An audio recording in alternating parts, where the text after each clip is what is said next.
On a sun-scorched highway, two deputies decided to ruin a black woman's life. They planted the evidence, confident in their power.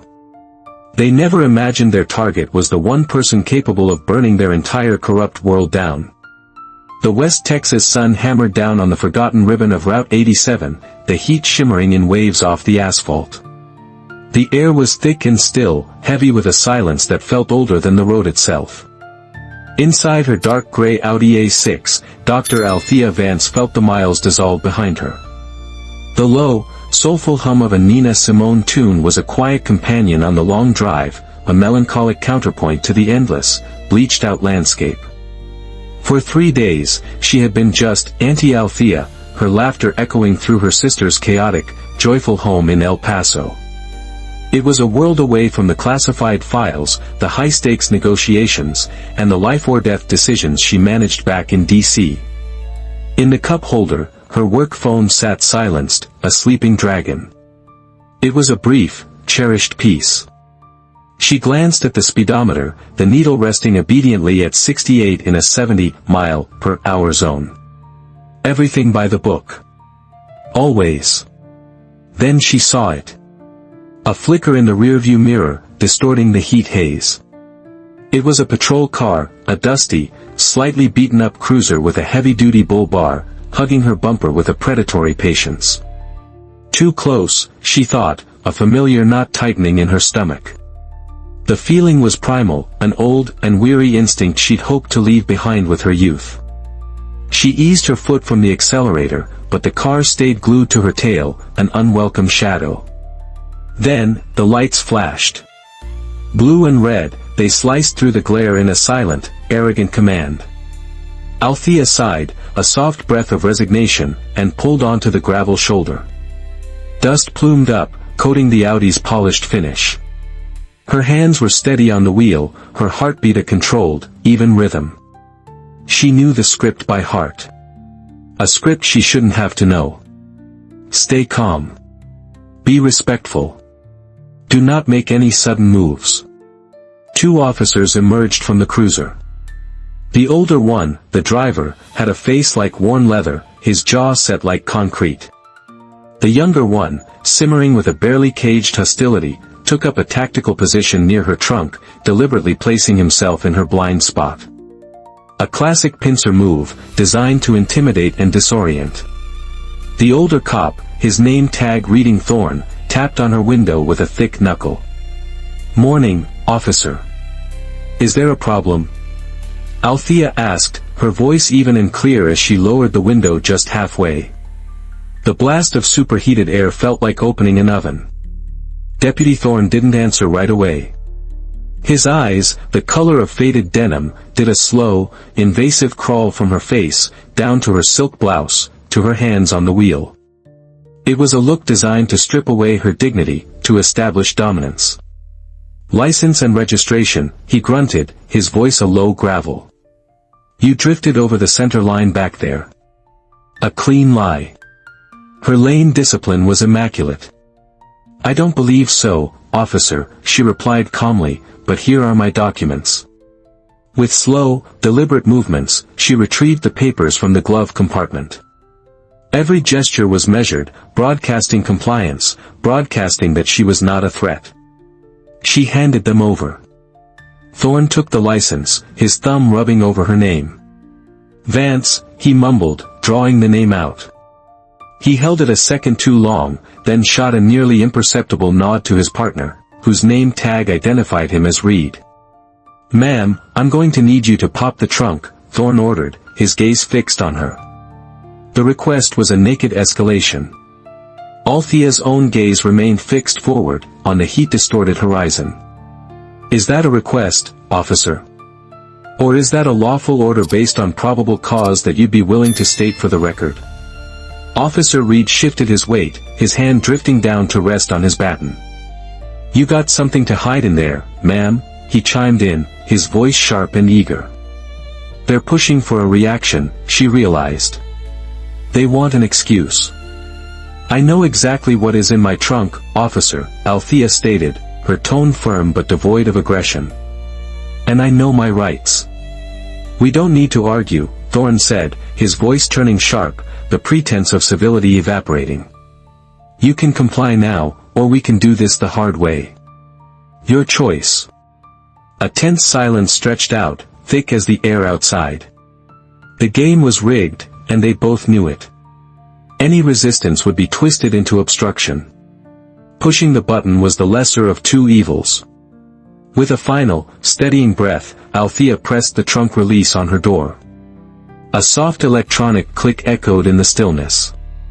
It sounded like a starting pistol. As Officer Reed disappeared to the back of the car, Althea steeled herself. Her mind, trained to dissect complex threats and predict outcomes, was running through a dozen scenarios, each worse than the last. This wasn't a traffic stop. It was an ambush. She watched Deputy Thorne in her side mirror. He stood with a placid, unreadable expression, a man simply waiting for a foregone conclusion. A moment later, Reed reappeared. In his gloved hand, he dangled a clear, heat-sealed plastic pouch filled with a crystalline substance that glittered viciously in the unforgiving sun. Well now, what do we have here? Reed said, a smug, triumphant grin spreading across his boyish face. The performance was sickeningly cliché. Althea met his gaze in the rearview mirror, her own expression a mask of cold fury. That is not mine. You sure about that? He sneered, taking a step closer to her window. Looks like about 2 ounces of high-grade crystal meth. That's a felony, ma'am. A serious one. I am sure, she repeated, her voice unwavering. Thorne leaned in closer, his presence filling the open window, his breath stale with the scent of cheap coffee. You're a long way from D.C., Dr. Vance, he said, putting a derisive emphasis on the title from her license. Out here, things can get real uncomfortable for people who like to argue. She turned her head slowly to look him square in the eye, her voice dropping, sharp and clear as glass. I know my rights. I do not consent to this search, and I am formally requesting legal representation, effective immediately. You have presented an item that was not in my vehicle, and I am demanding to speak with your supervisor. Thorne's eyebrows shot up in mock surprise. He exchanged a look with his partner. You hear that, Reed? We got ourselves a law professor. He chuckled, a dry, humorless sound. Guilty people sure do talk a lot. Reed laughed along, a short, ugly bark. Sure do, partner. I am not guilty, Althea replied, her gaze like chips of flint. And if you were confident in your case, you wouldn't need to hide behind insults. You and I both know this is an illegal stop based on a fabricated pretext, and that pouch did not come from my car. The older officer's face hardened, the folksy mask falling away completely to reveal something cold and reptilian beneath. He took a step closer, his presence oppressive. That tone of yours, he murmured, his eyes narrowing to slits. You think you're someone special, don't you? Out here, people learn quick that a badge means you follow orders. Then I suggest you follow the law yourself, Deputy, Althea countered, her patience exhausted. Get your supervisor on the radio. Now. A dark flash of fury crossed Thorne's face. The sheer audacity of it. This woman, this black woman in her fancy car on his stretch of road, telling him how to do his job. The moment stretched thin, charged and fragile, ready to snap. Get out of the car, he ordered, his voice now a low, menacing growl. No, she replied, firm and absolute. Not without a supervisor present. You have no legitimate cause for this arrest, and you are holding a bag of narcotics that you did not find in my car. She paused, letting the accusation hang in the thick, hot air. The game is over. That's when he broke. With a snarl, Thorne reached inside, unlocked the door, and wrenched it open. The metal groaned in protest. He grabbed her by the arm, his fingers digging into her flesh like talons, and hauled her from the vehicle. The sudden violence stole her breath. Reed moved instantly, his movements a blur of practiced violence. They were a well-oiled machine of intimidation. They didn't read her rights. They didn't state the charges. They just slammed her against the hood of her own car. The heat of the metal was a searing shock, radiating through her silk blouse. The world tilted, a dizzying panorama of bleached sky and dusty gravel. The handcuffs were ratcheted on, each click a deliberate act of punishment, cinched so tight they bit deep into her wrists, a burning ring of steel. "Not so tough now, are you, Professor?" Reed hissed in her ear, his voice dripping with venomous satisfaction. Althea kept her back straight, her chin held high. Even as they pushed her toward their patrol car, she wouldn't give them the satisfaction of seeing her break. "This is an illegal arrest," she said, her voice shaking with controlled rage, not fear. "I have offered no resistance. That powder was not in my trunk. I demand your badge numbers." They shoved her into the back of the cruiser without a word and slammed the door, plunging her into a cage of stifling heat and the smell of stale sweat. The back of the patrol car was an oven. The vinyl seats were cracked and sticky, and the air was thick with the ghosts of past miseries. Through the dirty, wire mesh partition, Althea watched her Audi, a symbol of her success, her independence, grow smaller as they sped away. Passing cars slowed, the drivers' faces a mixture of pity and morbid curiosity. They saw what they were supposed to see, a routine arrest, another criminal taken off the streets. They didn't see two corrupt officers enacting a cruel piece of theater. In that moment, her anonymity, once a comfort, had become a cage. The precinct in the small, sun-drenched town of Redemption smelled of acrid, burnt coffee and cheap, pine-scented disinfectant, the signature perfume of soul-crushing bureaucracy. They led her to the booking desk, a scarred wooden counter lorded over by a paunchy desk sergeant. He had a greasy comb-over and food stains on his uniform shirt. He took her details from Thorne with an air of terminal boredom, not even making eye contact with Althea. "Possession with intent, obstruction," Thorne mumbled. The sergeant, whose nameplate read, Sully, grunted and began scratching the information onto a form with a leaky pen. He turned to his clunky, beige computer terminal, the monitor flickering with a low hum, and began typing with 2 fingers. "H-Y-E-S. Wait," he squinted at the license. "V-A-N-C-E-A-L-T-H-E-A. His fingers slowed. He leaned closer to the screen, his brow furrowed in confusion. A flag had appeared. A small, red icon. He clicked on it. A system warning popped up, its text stark against the black background. He muttered to himself, annoyed, and entered his own credentials to bypass it. Then another flag appeared. This one was larger, yellow, demanding a higher level of clearance.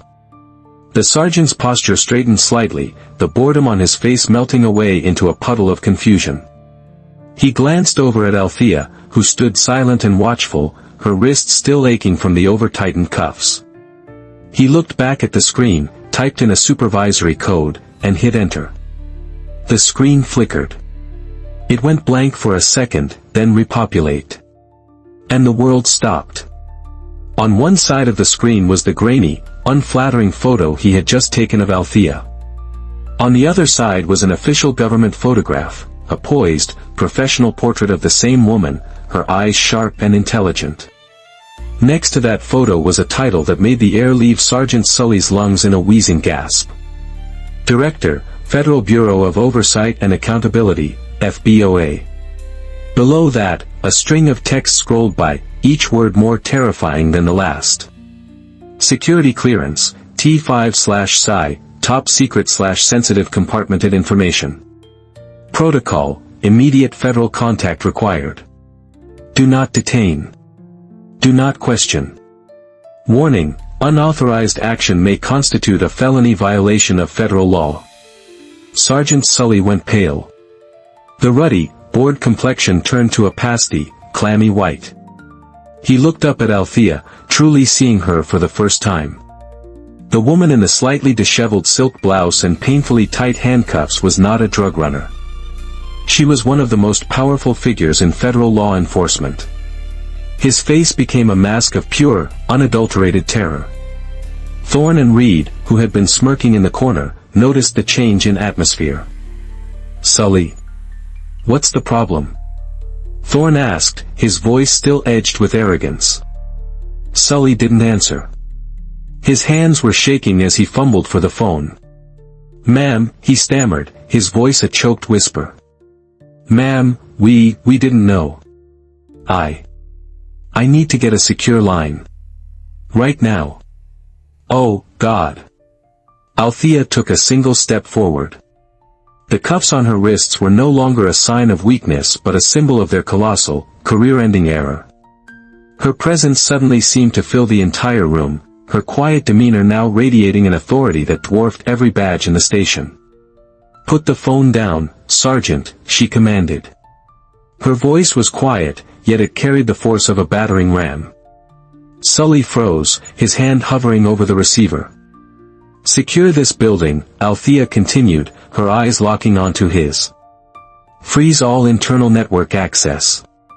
Seal the surveillance records for this booking desk in the Sally Port. Every log, from every squad car involved in my detention, is now federal evidence under my authority." She paused, letting the weight of her words settle. "This station is now under the jurisdiction of the FBOA." The half-hour that followed was a masterclass in controlled chaos. Sergeant Sully, his face glistening with terrified sweat, moved with a speed he likely hadn't mustered in decades, locking down the station and barking Althea's orders into his radio. The local officers milled about in a state of stunned disbelief, their swagger evaporating, replaced by a creeping dread. When Althea, using Sully's phone, made a single, 10-second call, the true storm was unleashed. Less than an hour later, they arrived. 2 black Suburbans with tinted windows pulled silently up to the station. A team of 6 FBOA agents, clad in sharp, functional suits, entered the building with an air of quiet, lethal efficiency. They moved not like cops, but like surgeons ready to excise a cancer. Their leader, a stern-faced man named Agent Kincaid who was Althea's second-in-command, handed her a bolt cutter. With a sharp snap of steel, the painfully tight handcuffs fell to the floor. The relief was instant and immense. "Status on Deputies Thorne and Reed?" Althea asked, rubbing her bruised wrists, her voice all business. "Vanished, Director," Kincaid reported. "Their cruiser was found abandoned 3 miles from here. GPS and radios are off. They're in the wind." "It doesn't matter," Althea said, her eyes scanning the disbelieving faces of the local cops. "They left their ghosts behind." The first ghost was the small, heat-sealed pouch of crystalline meth. Back at the FBOA mobile forensics lab set up in one of the Suburbans, the evidence began to speak. A scan revealed something invisible to the naked eye, a federally registered tracking microparticle, embedded within the crystals. "Got a hit, Director," a tech called out moments later. "The particle is registered to seizure case FBOA 2024-088. High-profile cartel bust in Arizona. That evidence was supposed to be sealed in our national repository in Quantico." The implication was staggering. Thorne and Reed hadn't just planted drugs. They had stolen evidence from a secure federal locker 1,000 miles away. They hadn't just framed a random woman, they had used the government's own property to try and frame the one person who oversaw that very system. It was an act of breathtaking stupidity and arrogance. With the full force of the FBOA at her command, Althea ripped open the digital guts of the Redemption Police Department and its neighboring jurisdictions. What she found wasn't just a pattern, it was a hunting ground. Aided by her team's data miners, she uncovered dozens of questionable arrests over the past 5 years, all targeting minority drivers on isolated highways. In over 90% of those cases, the body camera footage was either corrupted, missing, or accidentally erased. Then she found him. A digital ghost in the machine. A case file flagged for archival, almost completely buried. Marcus Soto. 22 years old. Arrested by Thorne and Reed on Route 87 2 years prior. The official report was a lie, a one-page suicide narrative that his family had fought tooth and nail, to no avail. The system had crushed them. But the system didn't know about Althea Vance. Her team dug deeper, cross-referencing case files with anonymous tip logs that had been systematically ignored. They found it, a digital breadcrumb leading to a cloud storage account. The account holder was a college student who had been passing through redemption the day Marcus Soto was arrested. She had seen something, filmed it on her phone, and sent it to the department, terrified of getting involved further. The evidence had been buried. Kincaid brought a tablet to Althea. "Director, you need to see this." She pressed play. The video was shaky, filmed from a distance, but the horror was crystal clear. It showed Thorne and Reed dragging a young man, Marcus Soto, from his car. It showed them beating him with a baton after he was already on the ground, his body convulsing. It showed him going limp. It was cold-blooded murder disguised as procedure. The case was no longer about a frame-up. It was about bringing justice to the dead. The murder of Marcus Soto transformed the investigation. It was no longer about two rogue deputies, it was about a conspiracy deep enough to hide a killing in plain sight. Althea and her team worked out of a temporary command center set up in the now federalized Redemption Precinct, the walls covered in digital maps, timelines, and the faces of suspected accomplices. The tracking microparticle in the meth was the key. Cross-referencing its chain of custody with the pattern of corrupted evidence logs revealed a sophisticated phantom protocol. An informant, a terrified evidence clerk from a neighboring county who saw the FBOA's arrival as his only chance at survival, finally gave it a name, Project Chimera. Project Chimera was a monstrous hybrid, an insidious system designed to make seized narcotics and weapons vanish from official lockers.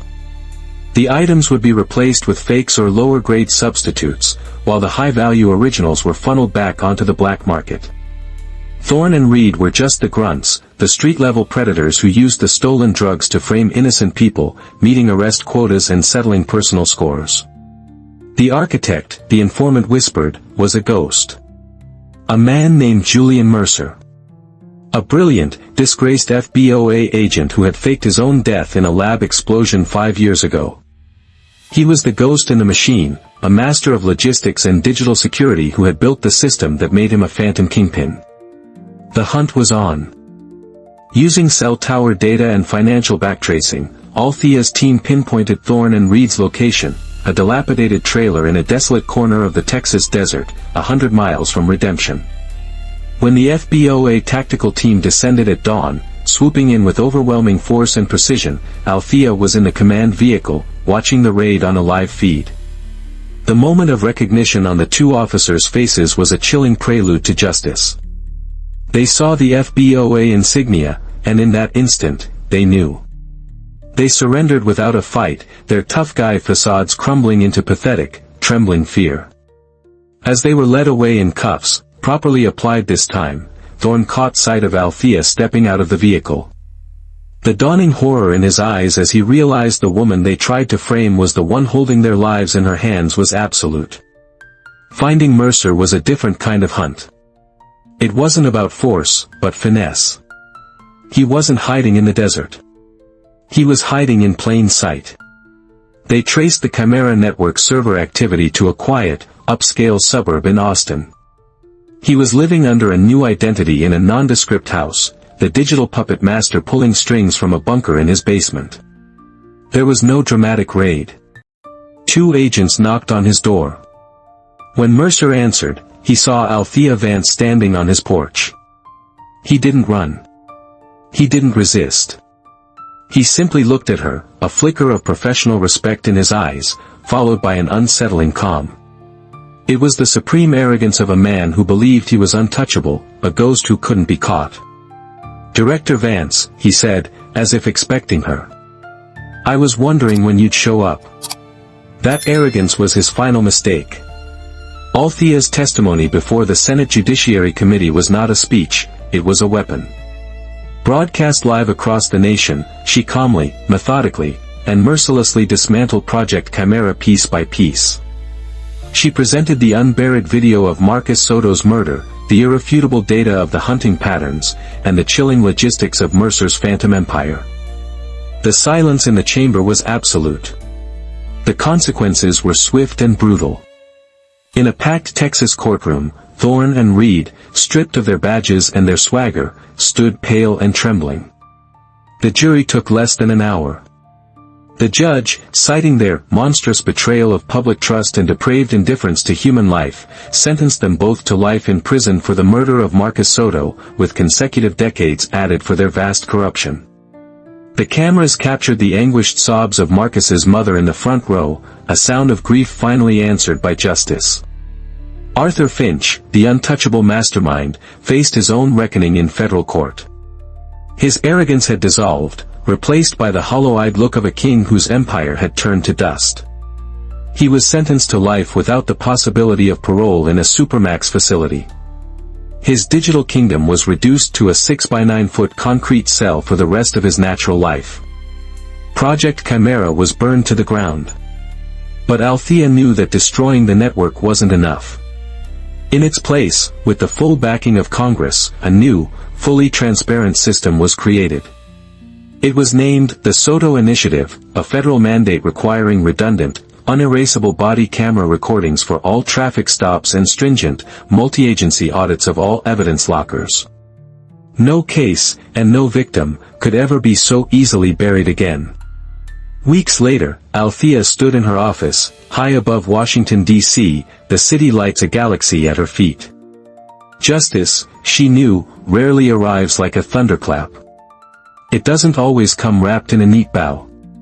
It arrives with the slow, relentless, grinding persistence of a good person who refuses, under any circumstance, to be silenced. It arrives when someone decides that the fight is worth having, no matter the odds. What are your thoughts on this story? Do you think systems like the Soto Initiative can truly ensure justice? Let us know your thoughts respectfully in the comments below. And if you believe that the truth, no matter how long it takes, will always find the light, share this with someone who needs to hear it. Don't forget to subscribe for more stories of justice served.